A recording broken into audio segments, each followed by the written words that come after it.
too about his show?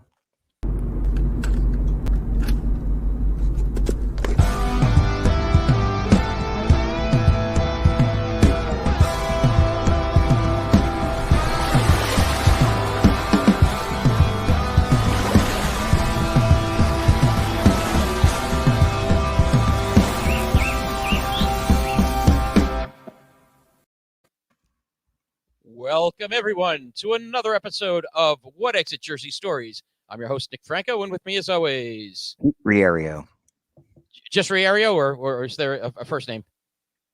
Didn't you? I said Pete Riario, but maybe I was just rushed through it. Fast. Yeah, you said it so fast. Your first name disappeared, and now you are just known as Riario. You're in the realms of those like Prince and Madonna and Shakira. Yeah, you do not have another name. Cher. Yeah, Cher. Priario. Bane. Yeah. Don't forget Bane. Most popular single name individuals. So how you doing today, Pete? Good, man. I can't complain. You know, it's a beautiful day outside, right? Yes, beautiful day outside, and that's why we're inside podcast. Exactly. Yeah. I love the confetti fairies on the left side of your screen. What's going on there? I don't know, but it's wonderful. That's really bizarre. It's like somebody just like exploded a glitter bomb, you know, but just like to one side. like New Year's Eve disco party, you know, like 3, 2, 1, pshoo, yeah, Happy New Year, you know, and I've got the glitter going on over there. Wow, it's like everywhere.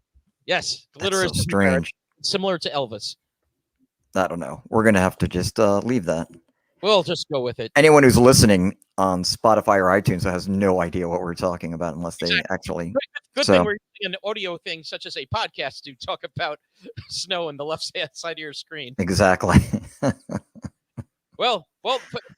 First on the agenda, as I started last time, I have this cool book, the New Jersey history. Yes. On this day, so let's see what happened on May 2nd, in a prior year. Mm-hmm. May 2nd, 1867, the Evening Journal, forerunner of the iconic Jersey City newspaper, the Jersey Journal, began publication at 14 Exchange Plaza, Jersey City. Oh, woo!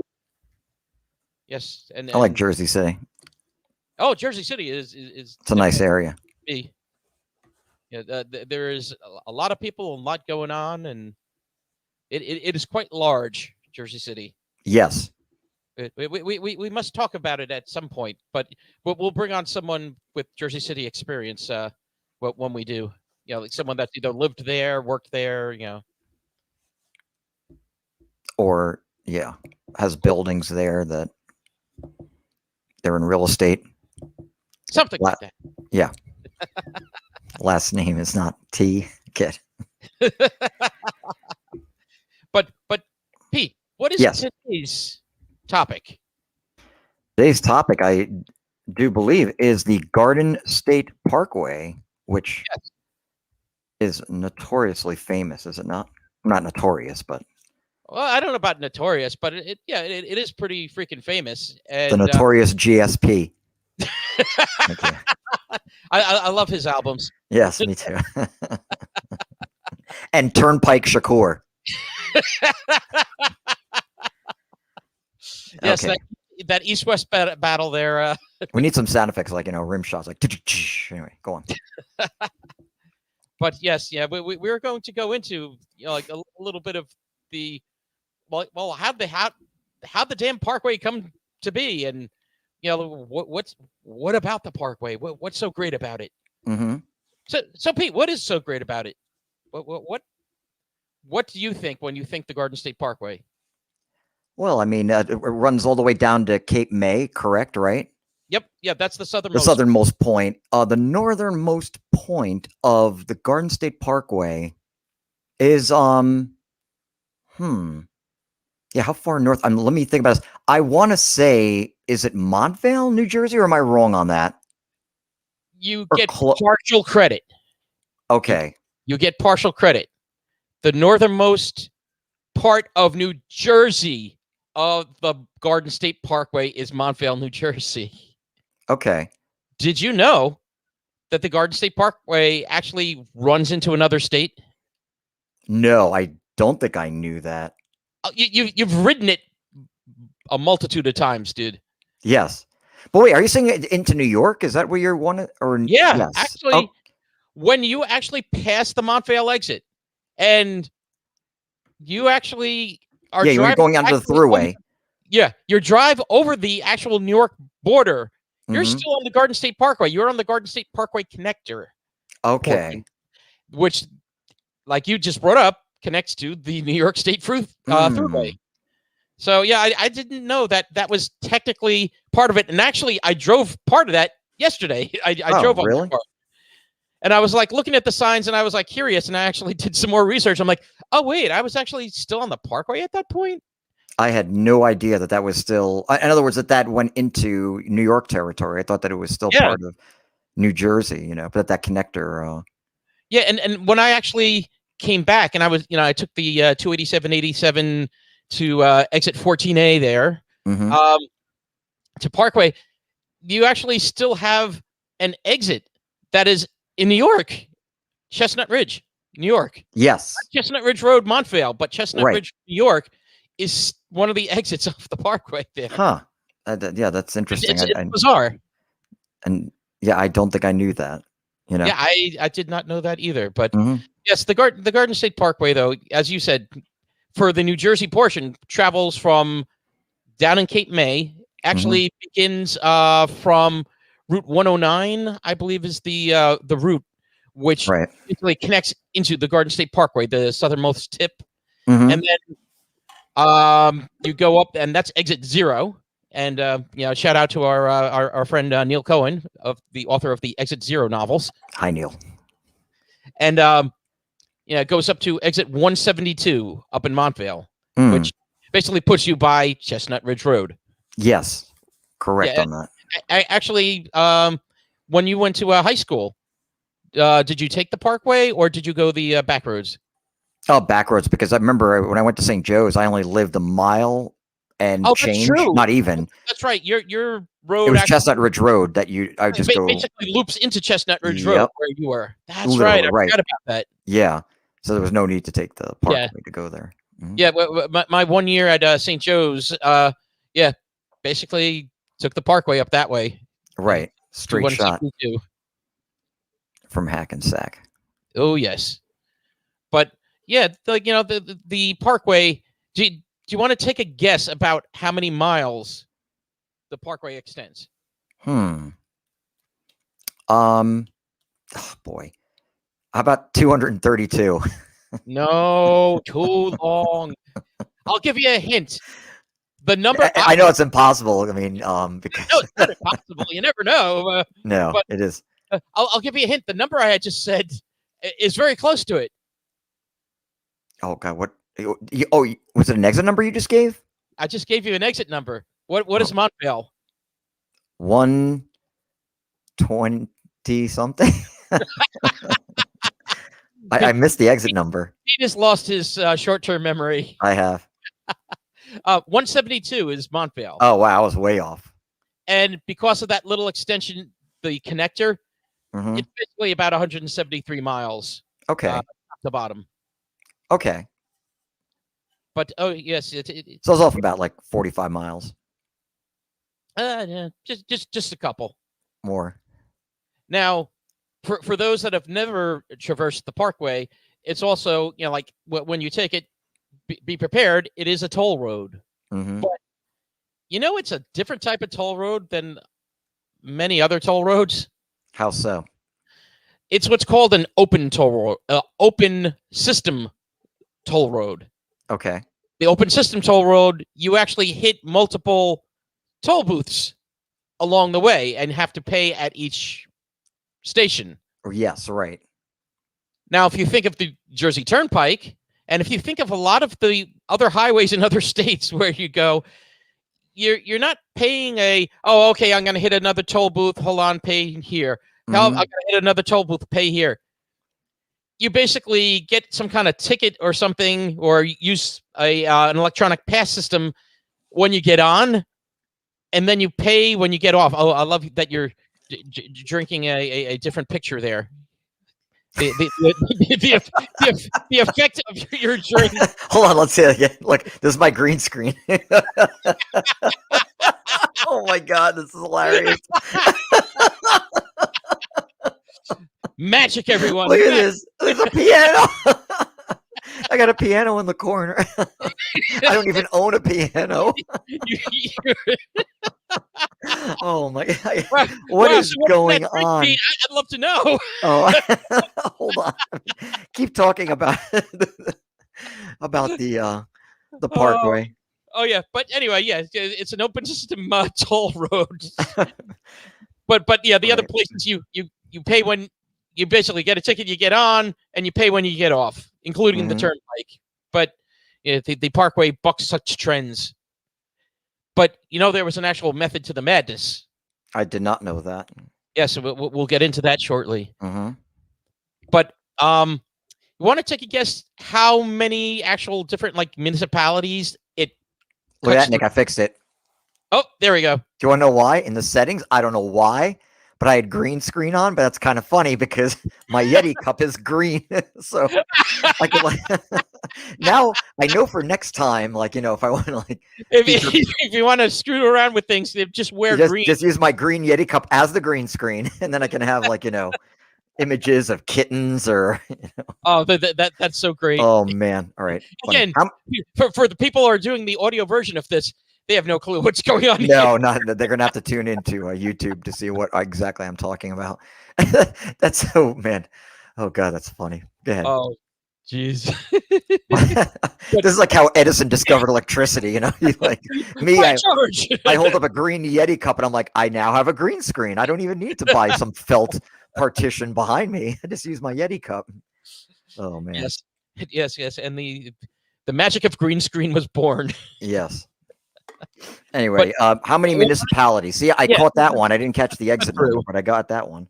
How many municipalities? What, in the state of New Jersey? No, not in the state of New Jersey. But how many do you think that the Parkway cuts through? Oh, I mean, is it a large number or I'm going to throw out 17. I know I'm way off there, right? Oh, you're way off. Yeah.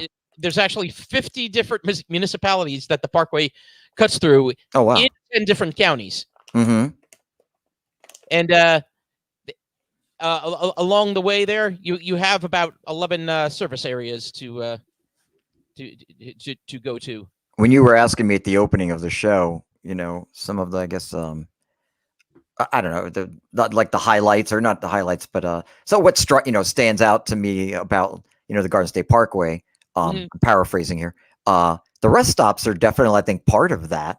Oh, yeah. They each have kind of like their either good or horrendous, awful quality to them. Definitely. How would you compare them to, say, like the Turnpike rest areas? I'd put the Parkway ones above the Turnpike ones. Oh, so would I. Yeah, they seem a little more. I don't know. The Turnpike ones seem like more like industrial kind of rest stops, where there's like a homey feel to some of these. I'm not saying a small town feel, like streetcar going through and a guy tipping his hat to you as you're at the rest stop. Nothing like that, but it's whatever. They're more charming, I think, as opposed to looking just very kind of bleak along the Turnpike. Yeah, well, they actually all had, like, when they designed the rest areas, they all had a similar design concept in mind, where you'd actually have like a big one-story brick building, which would house some kind of restaurant in it, like a sit-down restaurant. Right. And then you'd have, at a lot of them, you'd also have outside gas station, service area. Yes. And then also at some of them, you'd also have some picnic areas too. That's true. Right. But yeah, the rest areas have changed over time. We'll say, though. Yeah. Versus the original actual, it was a contracted thing, and the original rest areas were actually contracted by Howard Johnson. Oh, I didn't know that. The former third baseman of the New York Mets, but He had a hotel chain. yeah, exactly. The hotel chain Howard Johnson actually ran the restaurants at most of the rest areas, and then I actually have it. They were actually taken over, like it switched from Hojo to Flojo. yes, Florence Griffith Joyner. Um, Kind of crunching the microphone again. well, we'll get back to it, but it changed over the years. I think the last one was Holiday House was the one that kind of picked up after a while, and they were the first ones actually at the one of the last rest areas was actually the Montvale rest area. That one opened in '58. Oh, okay. And when it opened, Holiday House was the one that took care of that one, and then they kind of like took over after a while. And now whether they're the ones that actually, if it's under their umbrella or if it's just kind of now contracted out to the different vendors, such as like your McDonald's, Burger King, Sbarro, like all those Krispy Kreme. That at each rest area, you're going to have some kind of configuration of those types of things. Is Howard Johnson still around? I don't think so, right?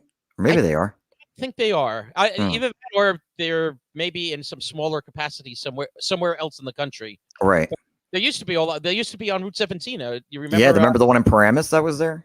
Exactly. Yep. Actually, Ferrante, one of his early jobs actually was busing there, I believe. Oh. At the Hojo. Interesting. Yeah, in the restaurant, not. I think it's now a Hooters, if I'm not mistaken. Well, and now that's gone too, I think. Closed Hooters. Also, yeah, right. Yeah. Yeah, it's no longer that. No. I don't even know what the heck it is anymore.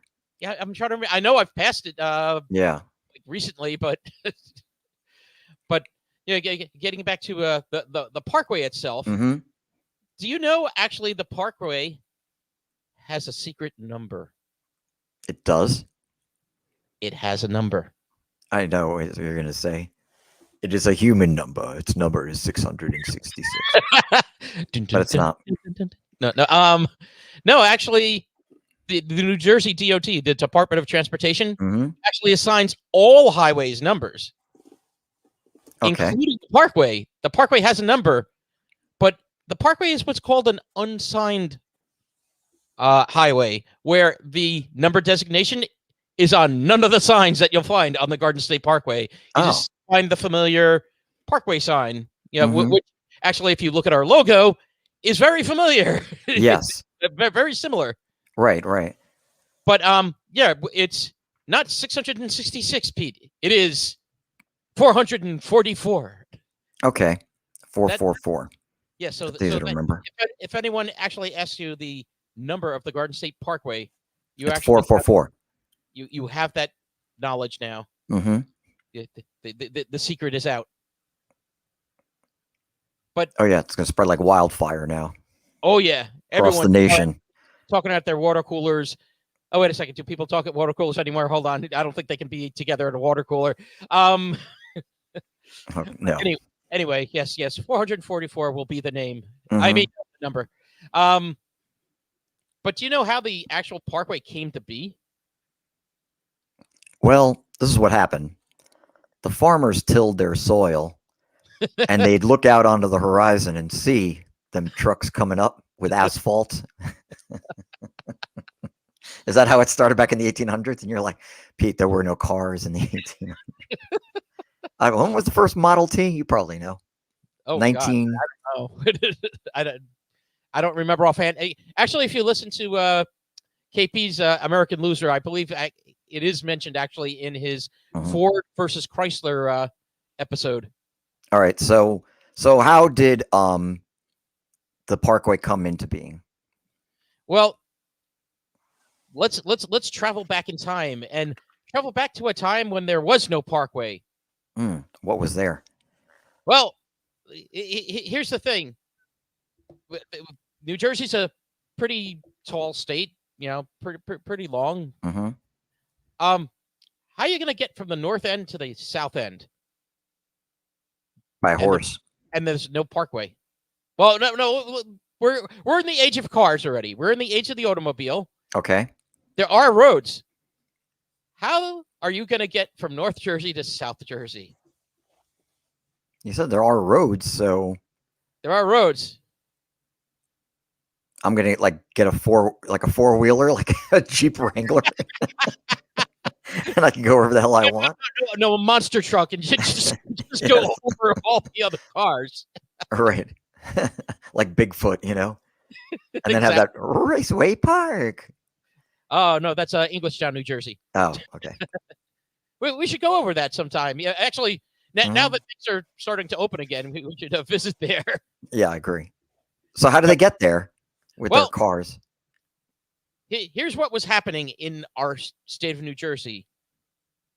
In the northern part of the state, all the local roads were, and this will sound familiar to you, were pretty packed because the rate of population growth was a lot faster than the actual time it took to build a new road. So there were a lot more people that needed roads than there were actually roads to take. Okay. And regarding the southern part of the state, you had a lot of travelers that were clogging up the roads trying to actually get to the Jersey Shore. And now here's the thing. The Jersey Shore, the resort area, is actually, they basically thrived on tourists. And if the tourists can't get there, well, what are they supposed to do? Right. The main route to get from north to south at that time was Route 9.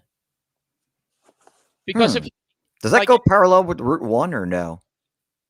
They actually 1 and 9 little crisscross a little bit, especially like the city area you're talking about. Yeah, that 1 and 9 interchange there. And 9 is on it's near Newark, I think.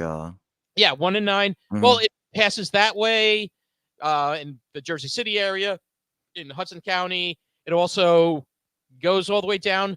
Actually, where Tracy used to live was near Route 9. So, it goes pretty far south. In fact, it went all the way down to Cape May. That's far. Let's just, take back then. To go from north to south, let's say Newark to Atlantic City, at that time took about at least 3.5 hours to get there. Wow. And there weren't as many people as there are now in New Jersey. So you can imagine how frustrating it was back then, how much congestion there was. Yes. So, yeah, there were a lot of unhappy people, we'll say. So let's fast forward a little bit to post-World War II, when our governor of New Jersey, Walter Edge, and his Secretary of Highways, I like that title, Secretary of Highways. Just wherever you go, just highways in general. But anyway, the Secretary of Highways was known as, his name was Harold Griffin. And they started planning the Road of Tomorrow. Oh, that's like a Disney kind of ride. Actually, it sounds like what's his name? Tex Avery. Elon Musk. Yes, him too. No. Okay. Remember those old Tex Avery cartoons? The House of Tomorrow, the Car of Tomorrow. Yes, they planned the Road of Tomorrow, and in 1946 they actually began their project using state funds to construct. Want to take a guess at what it was? A jug handle. No. And hence the jug handle was born.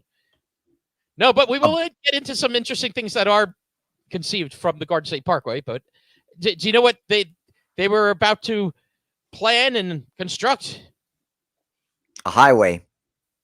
Yes. Which one? The Garden State Parkway. No, the Route 4 Parkway. Oh. That was the original name of this thing. The Route 4 Parkway. Was that Alexander's department store there with the big wall mural? Yeah, I missed that mural. Me too. I thought I read it somewhere. Anyway, we won't get off topic though. Yeah, no. Actually, I believe it still exists in a warehouse somewhere. That's the last I read about it. like in sections. Mhm. But yeah, you should buy it and put it outside your house. I'm going to do that right now. In fact, hold on. In fact, you can use the money from the On sale of eBay. that special piano, like that's contained in your Blue Yeti cup. Oh yeah, my Yeti cup's over there. I'm not gonna bring that prop out again. So they constructed Route Well, 4. but they were trying to construct the Route 4 Parkway. Now, I'll admit, when I did the research on this, I was very confused because apparently the Route 4 Parkway, Route 4 was something that actually was in Bergen County Mhm. and basically continued the route that we know as Route 9. So I didn't understand. It's like, well, is it Route 9 or is it Route 4? But anyway, the name was the Route 4 Parkway, but yeah, that went away soon. Yeah. And speaking of 4, and the secret number of 444, well, using those state funds and their planning at the time, in 4 years, they built 4 miles. Oh, they're on the slow plan. Yep, they were on the definite slow plan of things, and then shortly after that, 2 other sections got built. That's what Alexander's look like, by the way. That's the giant painting they had on the outside of the building. Yeah, for all those, again, using the audio portion, use your internet to look up Alexander's Paramus, New Jersey mural, and you will see what Pete is holding. Yes.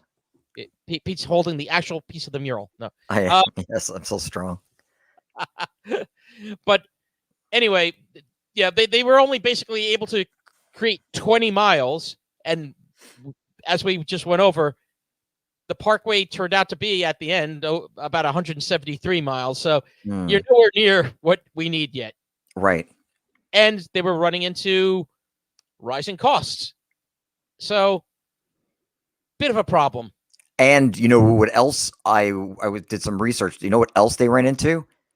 No. Which was they had a lot of problems negotiating Yngwie Malmsteen's rising force. But they'll be in heaven tonight. But yeah, right. That joke is for our metalhead audience from 1985. Right? Yes, because no one else is going to get it. I mean, they might know who Yngwie Malmsteen is, but yeah, that's possible. Yeah, maybe.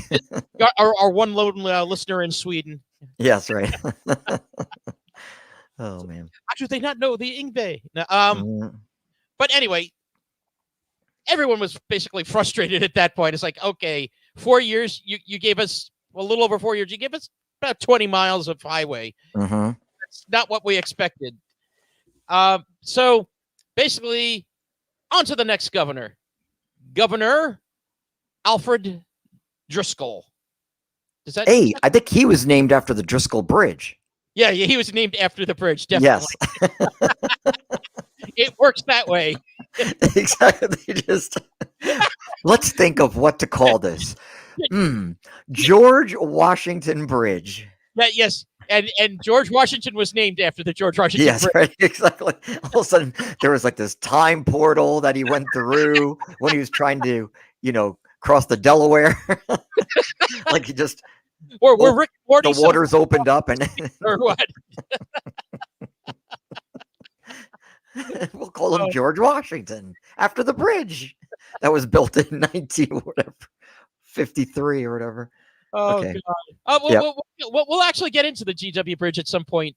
Good. But, I'd like that. We'll go over that another time. Of what George Washington was named after. But anyway, Alfred Driscoll. Let's get to Governor Driscoll. In 1952, Driscoll actually proposed something different. He proposed a new agency that will actually have the power to actually issue bonds and basically control the whole project, rather than leaving this up to the state funds and just like the regular state to come through and do this.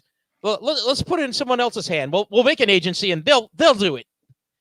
And the New Jersey Highway Authority was born.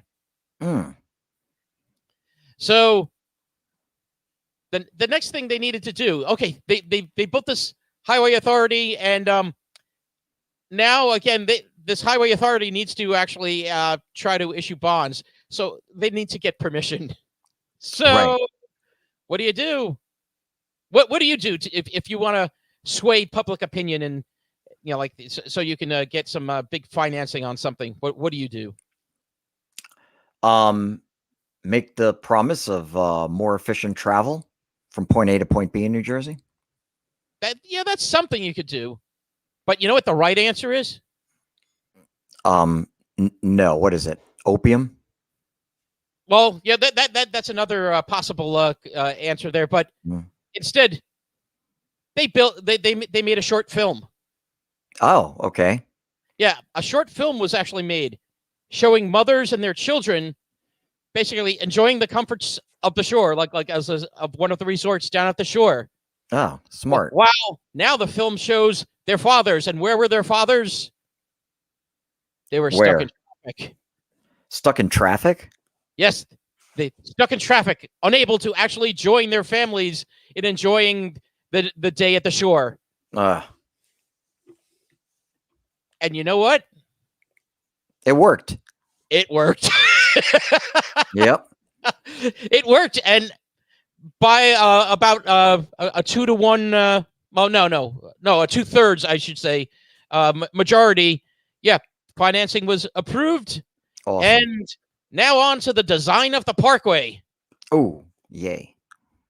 So, well, what they wanted to do when they were designing this, they wanted to provide like the speed and convenience of like some of the modern superhighways that were around at the time, but with the beauty and the relaxing experience of a country road, all while being safe. Okay. Were they inspired by like Route 66? I don't know necessarily 66, because Route 66 also takes its nod from some of like the attractions that you see on the side, like not necessarily all the natural scenery. Yes. There is a lot of natural scenery, but it's also the roadside stands and such. Mm-hmm. So this was a little different. They wanted to kind of like give you the illusion of being on a nice country road, but give you the actual speed of a superhighway, but somehow still make it safe. So the result, they conceived a roadway with 2 lanes in each direction, separated by like a wide median filled with native plants, trees, gentle slopes and curves, moss-colored bridges that blended into the landscape, singing shoulders. We'll talk about that in a moment. Okay. Numerous toll plazas. Yes. And unique signage. So this is what they came up with. And who was actually working on this? They had a whole bunch of architects, engineers, traffic consultants, financial people. They all collaborating. But 2 people led the way, actually. One was that guy, Harold Griffith, the secretary of the highway. Well, he kind of transferred over into the highway authority, and they brought in this consultant named Gilmore Clark. Have you ever heard of his name before? Did he play guitar for Guns N' Roses for like just a short while? No, that would be Gilby Clark. Okay. Is he one of the Gilmore Girls? No. Okay. Gilby Clark actually. You said Gilby. Gilmore Clark. Yeah! Gilmore Clark. Yeah. Yes, he was actually the architect, the landscape architect that actually designed. Ever hear of the Bronx River Parkway? Yes, been on it. The Palisades Interstate Parkway? Yes, absolutely been on that as well. How about this little thing called the Henry Hudson Parkway? Know it well. And he also was one of the people in the construction around the 1939 World's Fair. Oh. They contracted this guy to help along with the plans and lead things. This guy's a transportation legend. I mean, with Those accolades. Yeah, With Guns N' Roses, I would definitely say so. me too. Yeah. I got your highways. I got your welcome to the jungles. You know what? This highway will take you down to Paradise City, where the Yes, grass right. is pretty. Come on down to Paradise City on the Garden State Parkway. Exit 38. Yes, and enjoy our singing shoulders. Yes. Well, let's talk about some of these things. Actually, Mr. Griffin, not Mhm. Peter, but Mr. Harold Griffin, the other guy in charge here, he's actually credited with Mm. creating some interesting things. When you think historically, automotive, he created the traffic circle, the reflective curb, and Mhm. that singing shoulder. Do you know what a singing shoulder is, Pete? I have no idea. How about if I called it what we usually call it, a rumble strip? Oh, yeah, he came up with that. Yeah, so you don't when you fall asleep, Exactly. it So helps. you start drifting off to the side, Right. falling asleep. All of a sudden, you feel. Yep. Yep, Mr. Griffin actually came up with that idea to Oh, prevent people from people. Right. falling asleep and crashing into the nether regions. Very smart. That guy actually, Mhm. after the Parkway project, he retired, but he actually came out of retirement to also design the Atlantic City Expressway. Oh, I've been on that too. Oh yeah, I've been on that a multitude of times. Mhm. But let's get to some of the other design elements of the Parkway and kind of go over what were they thinking. Do you know that the Garden State Parkway is not straight? In No, what respect? it's actually a lot of the highways up to that point were long, straight, passages to get from point A to point B. Mhm. Parkway is not that. It's like very kind of like jagged. I mean, is that what you were saying? Or Well, it actually has a lot of just small curves Mhm. as you travel. You just gotta go a little left and a little right and a little left, a little right. That was done on purpose. No. Why was it done on purpose? You want to take a guess? To bring people to different towns to increase, for economic reasons. Nope, nope, nope, nope, nope, nope. No. Now, and again, I'm not talking about big curves. I'm just talking about little curves. To slow people down. Nope, it didn't necessarily slow people down, Mm-hmm. but it made people aware that, hey, I gotta turn my wheel a little to the right. Oh, I gotta turn my wheel a little to the left. It kept people alert. Yeah. Because if you're on a long stretch of highway going straight, Mm-hmm.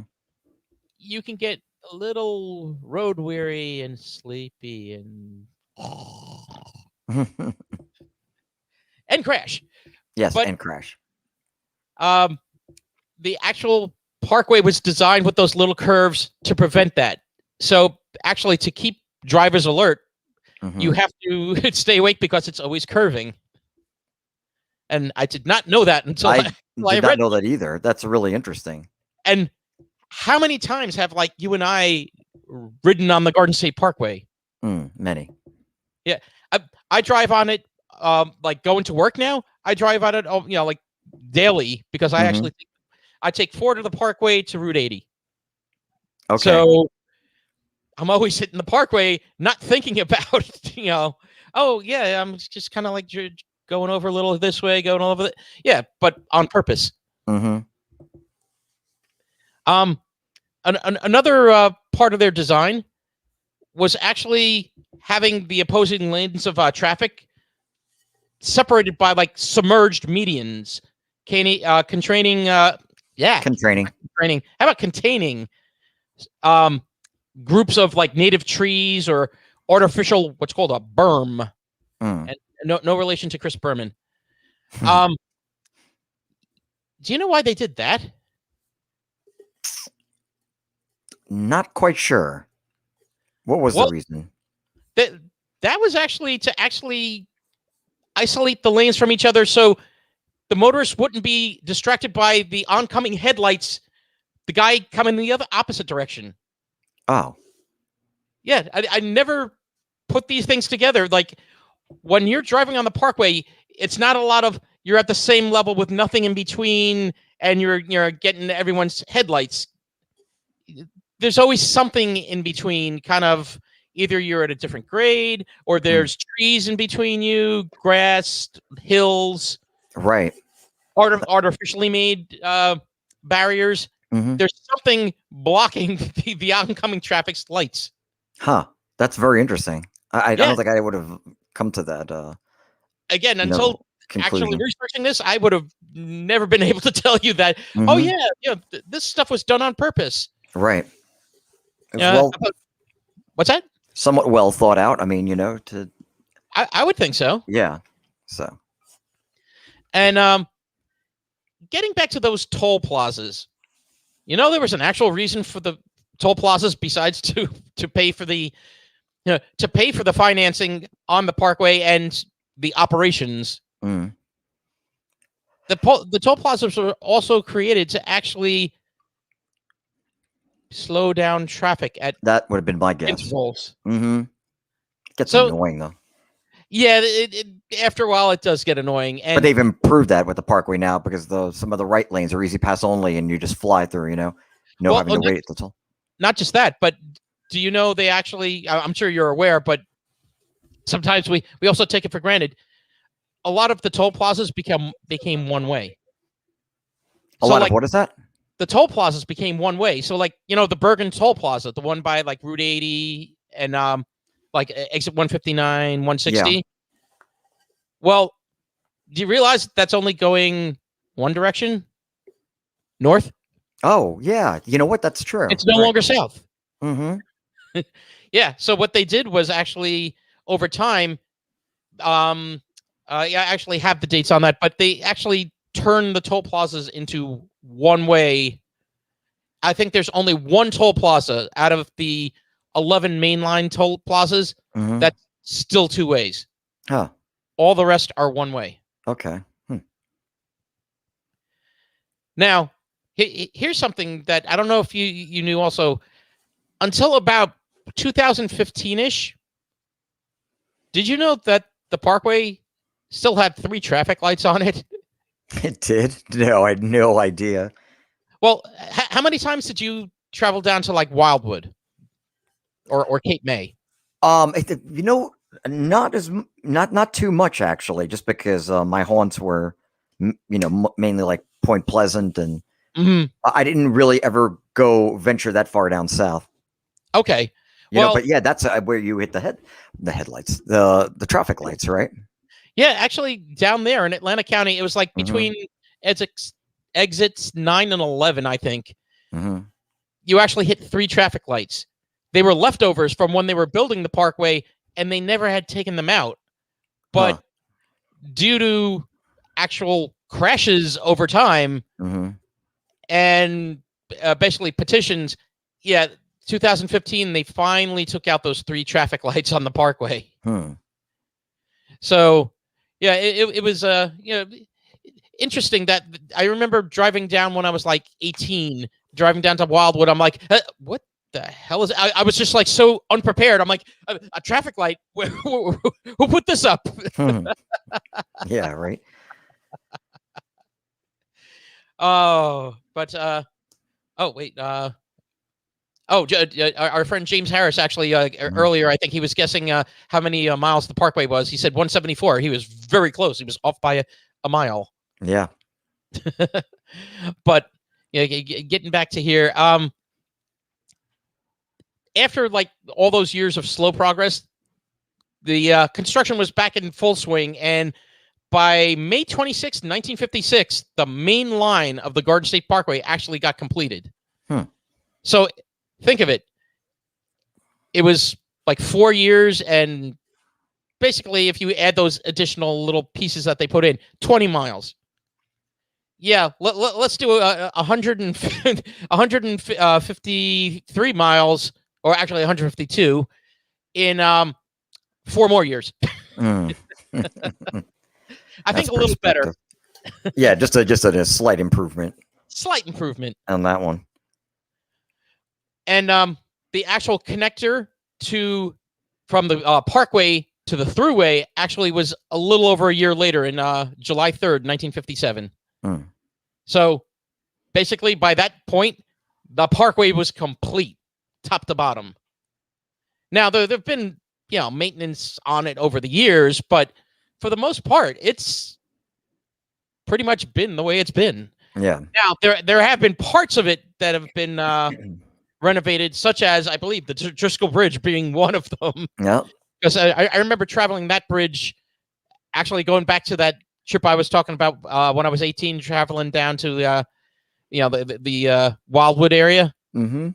I remember fearing for my life because do you remember at that time, like back in like 88, 89, or just earlier on before they did the renovations, how freaking narrow those lanes were on the Driscoll Bridge? Oh yeah.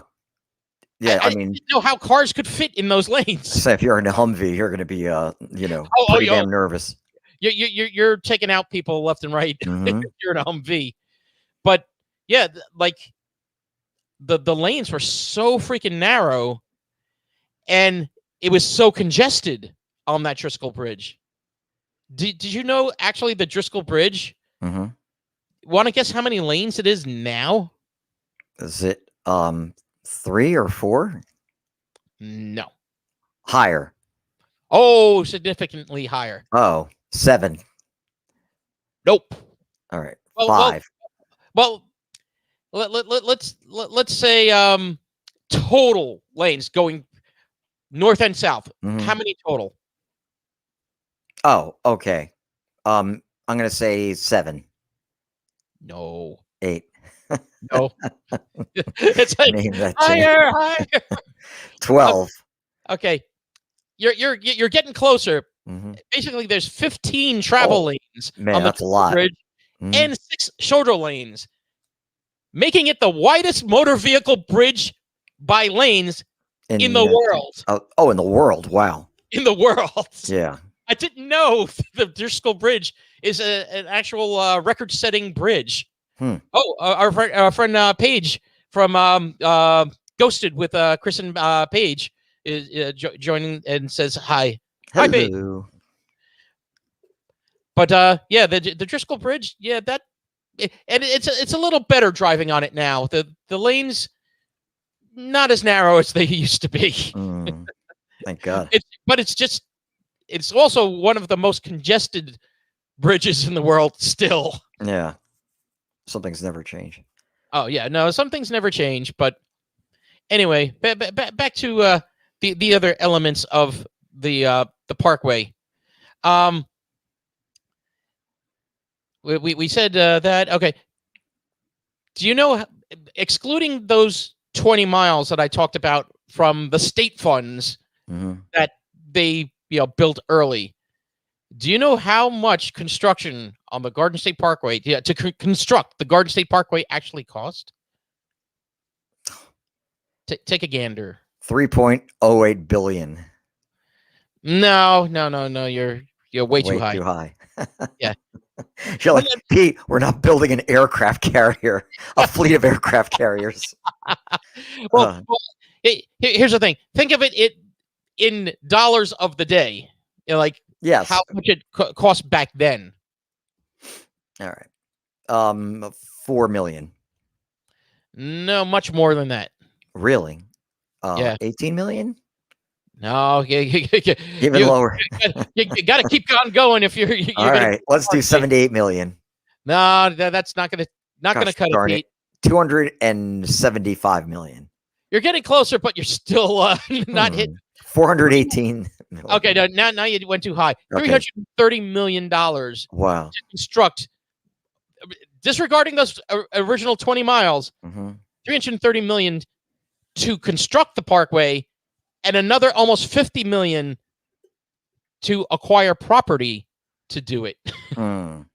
Yeah, like around $49 million were spent to acquire property to actually build the Parkway through all the different areas that it does. And when you think about it, like it does go through a wide range of areas. You're going through everything from suburban areas, urban centers, the Pine Barrens. Yep. You're just going through the Pine Barrens for a long stretch. Basically, after Tom's River, you're hitting the Pine Barrens for miles until God, I forget how low you actually have to go to like hit more civilization again. Not to say that there's not exits along the Pine Barrens, but yeah, there's nothing really close in civilization.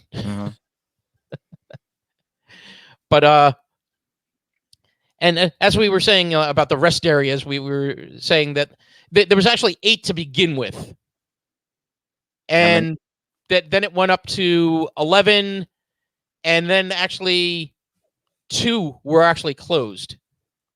I forgot about that part, but yeah, two were closed. Oh, and the company that took over after Howard Johnson, or was actually kind of operating at the same time as Howard Johnson, was Walter Reed Incorporated, and no, not the hospital. Okay. Do you know what a parkette is? I think they have it at Jersey Mike's. It's like Italian Capicole. I don't know. I have no idea. A parquette. I don't know. What is that? Back in the 50s, like a handful of those rest stops, like at the rest stops, women were actually hired to provide information to like motorists that stopping and do like other little odd jobs around the rest areas. Oh, they were the parkettes. Okay. And then at the end of the day, they would do a whole kick line thing. So did they like Radio City, Rockefeller, the Rockettes, right? I said Rockefeller. I'm going to ask you, Pete. There was a Roy Rogers that was on there at the rest stop, and it's like was the last remaining Roy Rogers in the state of New Jersey. Not Arby's, Roy Rogers, and they had this one just roast beef sandwich, man. Yeah. And I think, if I'm not mistaken, like the last time I passed it, I think they turned into a Shake Shack now. It's quite possible. Yeah, I have to look it up, but anyway, that was like, I have simple desires when it comes to. Well, let's get a little more complex. What's another attraction that you might want to go to? Great Adventure.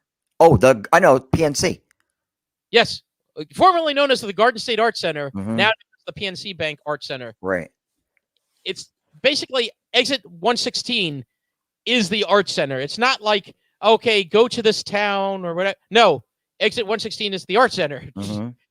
And that opened actually June 12th, 1968. So a little before Pete was born, they opened an art center. Interesting. And let's plan at some point to actually dedicate an episode to the art center, because I know I've gone to a lot of cool shows down at the art center. How about yourself? Oh, absolutely. Yeah, I've seen more than several bands out there. Well, I know Goo Goo Dolls, Deep Purple, Judas Priest. It's a long list. Yeah, I was going to say we've gone to ones, like you and I before. We actually just, I think one of the first times I saw Maiden was actually at the art center. Yes, right. Yeah, that was what was the album when they came back? I can't recall. Brave New World. Yeah. So yeah, my first time seeing Maiden was at the art center. I was actually supposed to see them some years earlier, but I was in a car accident that day, so yeah, I didn't go to the show. No. But now, if you have an emergency on the Garden State Parkway and you need roadside assistance, who are you going to call? AAA. Yeah, and they'll say, sorry, we can't go on the Parkway. That's nonsense. Yeah, because of their trucks, right? Yeah, did you know that no trucks are allowed on the Parkway? Well, it's not necessarily the no truck policy. It's actually the New Jersey State Police actually are in charge of emergency services on the Garden State Parkway. Someone may have told me that at one point because it sounds very, very familiar to me. So you cannot have outside services going onto the Parkway, but you can get towed. You pay for it, and then if you have AAA, you can get reimbursed. I gotcha.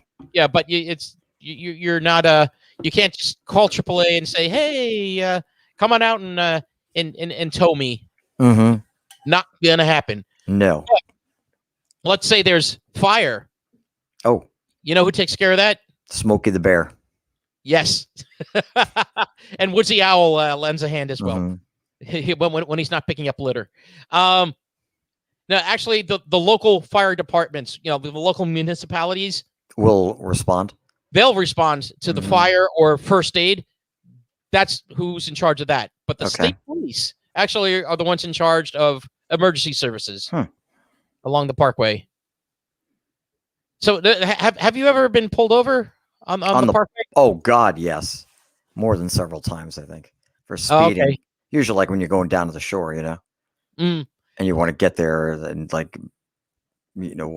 speed of light time. Yes. So. Yeah, quicker than a speed of light. But no, you know what? I haven't been pulled over on the Parkway myself, but I've been in a car that got pulled over on the Parkway. And and one of my stories is coming back from LBI. We were visiting Chris down there. One of the guys I went to high school with, his name was Jay. He liked to drive fast, and we were booking it, going north on the Parkway. And then all of a sudden, there was another car that was going as fast as us, right next to us. And guess who that was? That flashed a badge. And it's like, oh crap! Motion to Jay. Hey Jay, you got. So, well, the policeman he would yell like unmarked. He went up the next exit, so we followed him up the next exit. Then we basically got to the traffic light. And he pulled next to us and he said, you were going almost 100 miles an hour there on the Parkway? And Jay was like, no, sir, I didn't realize I was traveling that fast. Officer, where are we going? He's like, I don't know. I'm off duty. Speeding.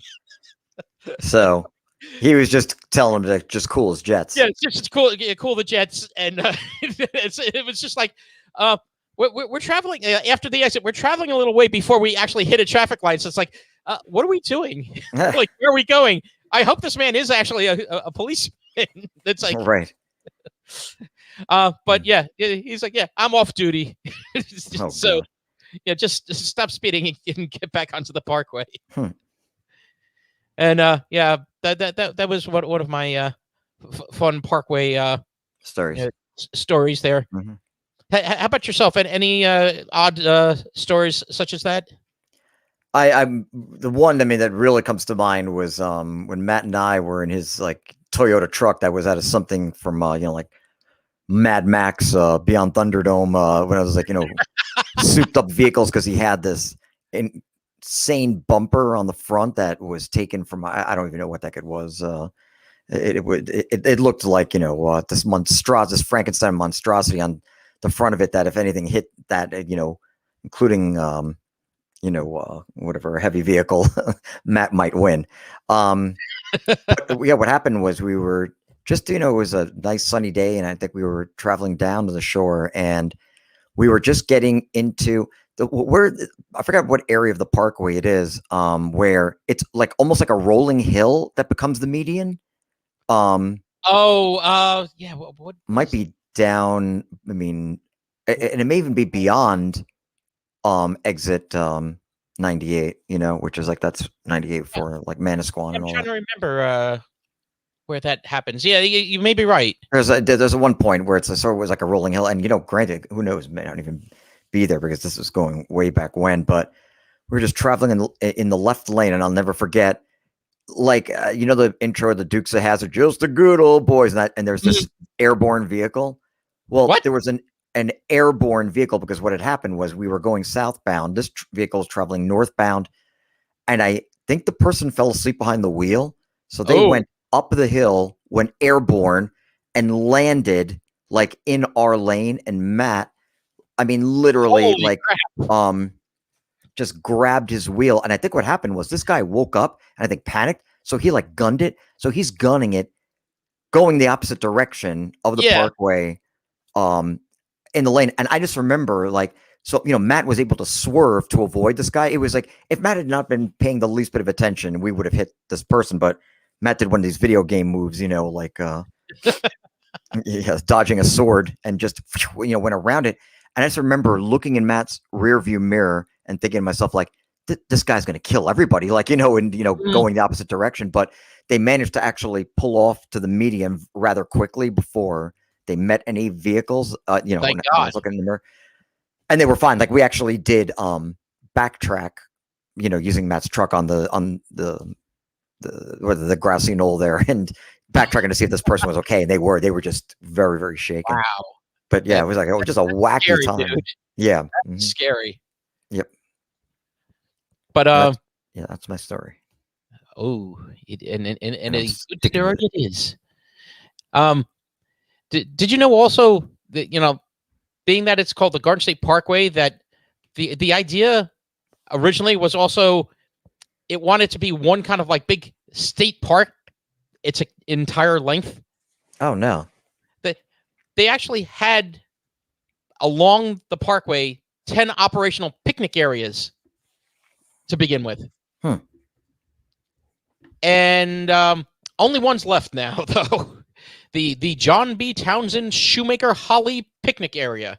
Say that 10 times fast. I'll try. The cool thing actually at that picnic area, being number one, a picnic area, is it actually contains an over 300-year-old holly tree. Oh, still there. Still there. Still going. And now I'm going to jump a little here. Yep. Now, between exit 10, what is that? Well, basically Asbury Park. And wait, where are we? Exit, the Asbury Park and the Raritan Toll Plaza. What happens to the Parkway? Splits. It does split into local and express. And express. Did you know at one time, I, along with Stan, was pushing a car in the middle of where it joined of local and express lanes at 1 o'clock in the morning? That sounds very dangerous. Yeah, a little bit. Basically, we had gone down the shore. Rich drove, and he used to drive this old diesel Mercedes at the time. And manual transmission. So So anyway, Rich had a couple of extra when he was down there, beers, and basically he was tired and was sleeping in the back seat. So Stan, I didn't drive, manual. So Stan was driving, and we got to the toll plaza there, where everything joins, and we stalled at the God plaza itself. Awful. So the way to start one of those cars, do you know how you like jumpstart one of those diesel cars? It's just like a pull mower, there's like in the back by the gas tank. You just or one of those cranks on the engine. I don't know. No. How do you do it? You actually push start it, and someone has to then put it into gear and right. Yeah. Well, so Stan and I woke Rich up, put him in the driver's seat, and started pushing the car in the middle of the Garden State Parkway. Oh my God! At like around 1 o'clock in the morning. Crazy. Do you know what happens when you push start a car? No. What happens? Take a wild guess. When you push start a car, you lose complete control over the vehicle. I don't know what. No. You know what happens? What? It starts. Oh. You know what happens after that? Everyone's got to get in the car. No, because it takes off for a little bit. Oh boy. So both Stan and I were chasing a car in the middle of the Yeah. Garden State Parkway at 1:00 in the morning My God. until it stopped.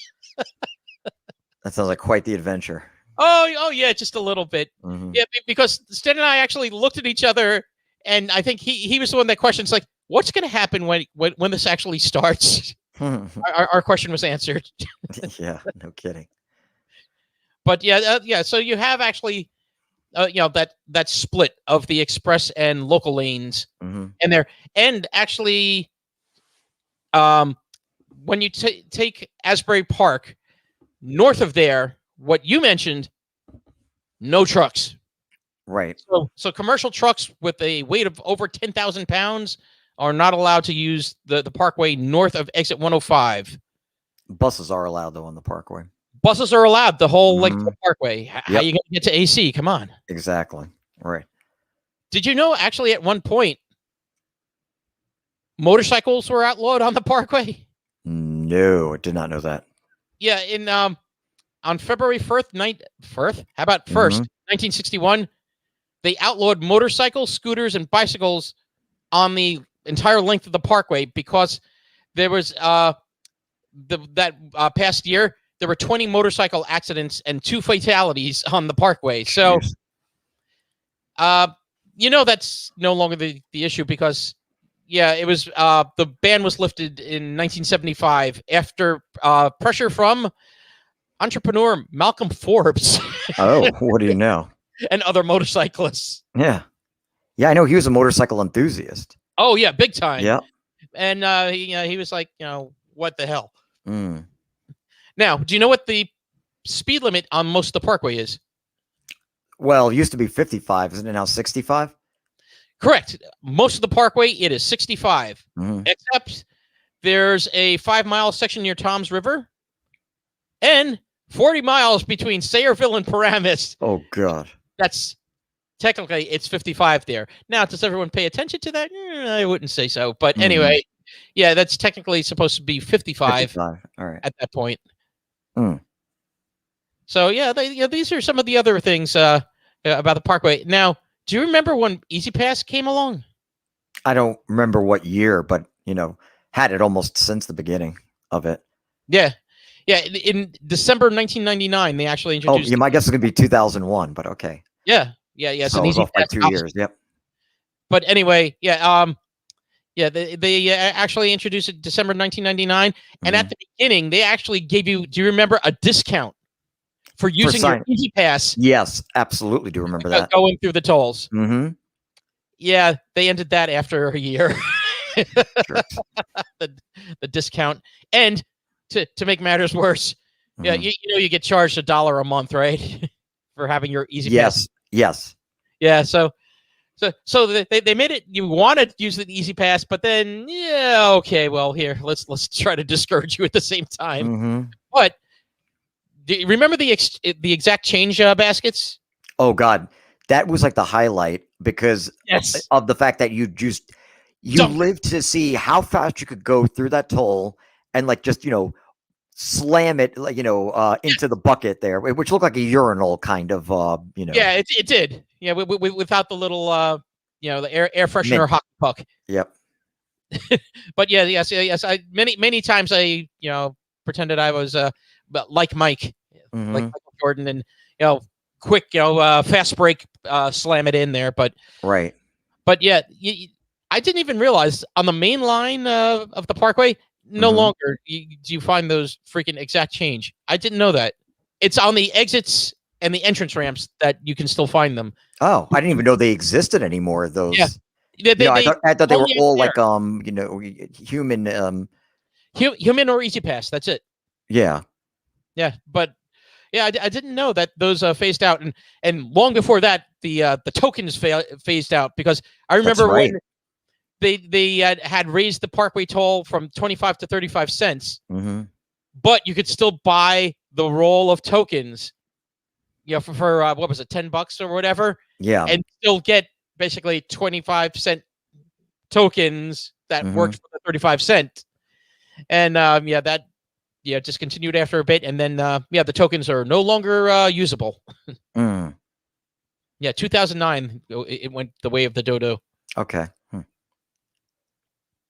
But anyway, yeah, just kind of like a little in conclusion, the Parkway actually changed New Jersey big time because more people could actually get to the shore. Like the shore thrived from that. It's actually one of the, even though it's a, again, you're traveling at 55, 65 miles an hour, so that's going to be dangerous. But in comparison to other highways, like the fatality rate and crash rate, it's actually it's a safer one than other states because of some of those weird design elements that they put in. So I never knew that until I did this research. And what's that? No, some interesting facts that you presented today. Oh yeah, and it's actually it's been determined eligible for listing in the National Register of Historic Places by the New Jersey State Historic Preservation Office. Interesting. The Parkway itself. So yeah, it really kind of like was the connector to our state when people really couldn't traverse that way without huge congestion. Not to say that there isn't huge congestion nowadays, because hey, we have more people in the state too now. Yes. Include actually, it's like over 9 million now as of the last census. Most per whatever is right the density. We're the most densely populated state. So, yeah, I know we're going over here. So yes, Pete, you have a game for us. Yeah, I'll just I'll abbreviate this slightly because I can always save the rest of these for another you know what I mean? Part 2. So we'll call this part 1. Now here we go.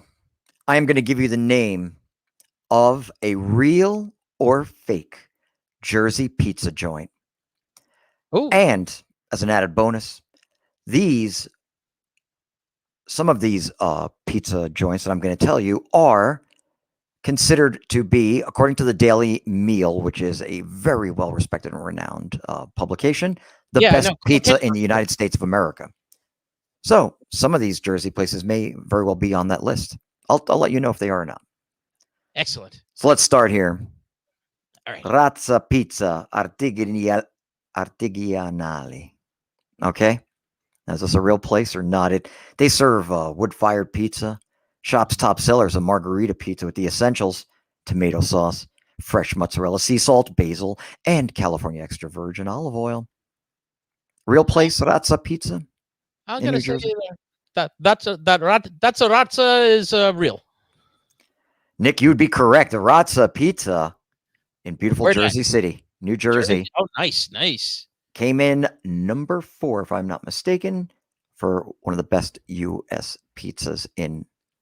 Well, you already got that. One of the best pizza parlors in the United States. And did you know we were named the top pizza state in the nation? Oh, just recently. It's an honor. I would say in some areas, some pizza parlors in New York City, I say tied for first. That's what I would say. Oh yeah, but we're kind of that sometimes that little New York that people don't realize, and we got some good stuff. Right.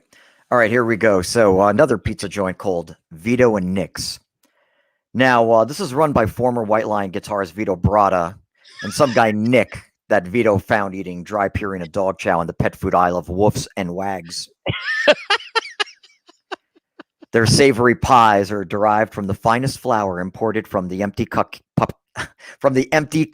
store at your local mall.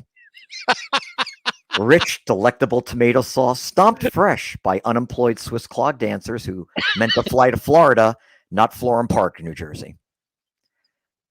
Now, try their bow ties in vodka sauce, which is really a redeeming hit for them since their last menu item, bolo tie in bolognese sauce, failed miserably. That old bolo tie in bolognese. Damn, I wish I didn't screw up that whole thing about the Oh no! The flour imported from the empty cupcake store at your local mall. I just love that line. As much as I'd like this to be a real place, Pete, I'm gonna guess Vito has not opened his own pizza joint yet.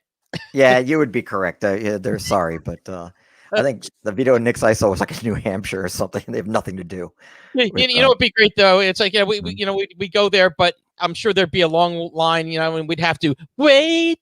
Oh, now that was very good. Very, very good. All right, we'll do 2 more and then we're out. Okay, Star cool. Tavern in Orange, New Jersey. I just gave it away. I'm going on. Yeah, I was gonna say, yeah, I've been to that one, so yeah, I could. Yeah, that would have been a bad Yeah, one. that, How that about exists. Santillo's Brick Oven Pizza? Family-owned business passed down 3 generations. Still uses the same recipe that Lou Santillo developed in 1918, which means grandson Al has to shovel 13 loads of coal into the oven twice a day. I'm gonna It's a say real that, place in New Jersey, real pizza parlor. I'm gonna say that's real. I want to say that's local too, isn't it? You're asking me. Yeah. Well, the answer is it is in New Jersey, Elizabeth, New Jersey, in Oh, fact, Elizabeth. Okay. and also voted one of the best pizzas, in the United States. Okay, what time we? Okay, we'll do Yeah. one. This is one last one. Here we go, Nick. Okay. Mama Leone's Pizza. All right. Don't get on the wrong side of Mama Teresa Leone's apron. This 300-pound former deadlift champion of Sicily demands only the finest ingredients for her pizza pies. Mama Leone features a 20-acre pasture out back where she instructs customers to milk her cows for the freshest mozzarella to put on their pies. Yelp reviews are all over the place because of a few Karens complaining that it took over an hour for their pizza pie to be made because Bessie had uncooperative udders. So, do you think Mama Leone's Pizza is a real place or? Well, I know she left a note on the door said, "Son, go back to the country." But She I'm gonna worked at say Mr. she didn't open her Cacciatore. pizza parlor yet. Yeah, across from the medical center. So Mama Leone's Pizza, what do you think? Yeah, I'm gonna guess. Like, besides leaving the note on the door, I don't think she opened her pizza parlor yet. So I'm gonna say Yeah. this is not. Nick, correct. It is not a real pizza parlor in New Jersey. So sorry. Uh, So Nick, we'll call this part 1 of real pizza parlor. And next show, let's do as a tease. Part 2 of whether or yes. not it's a real pizza parlor. Sweet. Well, yeah, something that fans can look forward to. Excellent. And thank you for bringing us this game. Sure. I'm really enjoying these games. And if you want to hear more of those games, listen to our back catalog. Listen to us on all the your what are some of the podcast apps? Podcast Addict, Pocket Casts, Yes. Apple Podcasts, Right. Spotify. Spotify. Yeah, you'll find us. We're there. You can also reach us at whatexitpodcast@gmail.com. You can also find us at Exit What on Twitter if we ever post anything. Getting there. And please like, subscribe, and and if you want to start your own podcast, please, A Shared Universe. Mike and Ming will take good care of you, as will Chris, and I believe Bane works there now too. So they will all take great care of you. I've worked here for a while now. It's been a great experience. Although I may have tried to kill them in my first week, but we got past that. Excellent, Bane. Excellent. I'm glad. He's made great strides. Yes. But yeah, they will help you do your first podcast and or commit crimes in Gotham. So yes. Anyway, for What Exit Jersey Stories, I've been Nick Franco and I'm Pete Riario. Thank you everyone for joining us. Take care. See you soon. Bye.